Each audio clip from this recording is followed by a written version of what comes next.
Good afternoon, everybody. I'm David Soper with Wicked Local Marketing, and I am hosting Radio Entrepreneurs today.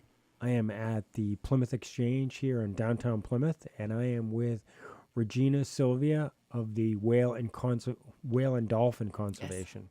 Thank you for having me. You're welcome. So tell us a little bit about yourself, how you got here.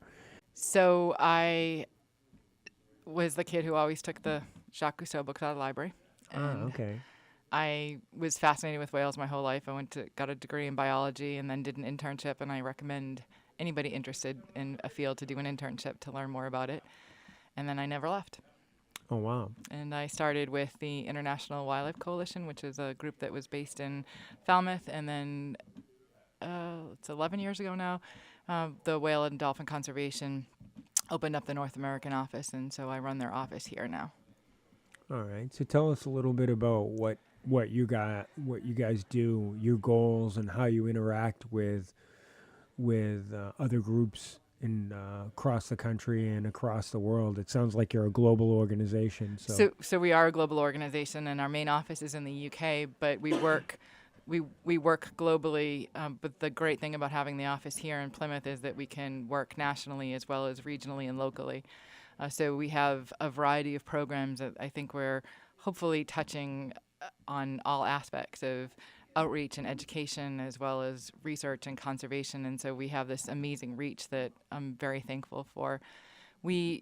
Our focus and our vision really is a world where every whale and dolphin is safe and free. And I think the significance of that is becoming more and more important as we're learning that whales play this incredibly important role in the ecosystem. Whales basically are the gardeners of the ocean forest on which we depend. And so more than half of our oxygen comes from a small plant-like organism in the ocean called phytoplankton. And whales play this incredibly important role in literally fertilizing that and keeping it healthy. And that's the base of the food chain. So we need them. And I think from a global and a regional perspective, a lot of people think that whales are saved. And there's research that came out of the New Bedford Whaling Museum and NOAA last year that looked at almost 3 million whales were hunted and killed just in the 20th century. Wow. So it's not necessarily just a thing of the past, and we have to really think about that. We have a critically endangered species off our coast here, Oh, wow. right in Cape Cod Bay in Plymouth, North Atlantic right whales, and there's fewer than 500 of them left. We have humpback whales here that are still struggling with issues from vessel strikes and entanglement. So there's certainly progress, but there's still a lot of work to do, and that incredibly important role they play in the ecosystem means that it's more and more important that we do that job. How do you get the message out to people and let the society at large come to realize how important all this stuff is? What, as an agency or a group, I shouldn't say agency, as an association, a group, how do you guys do that?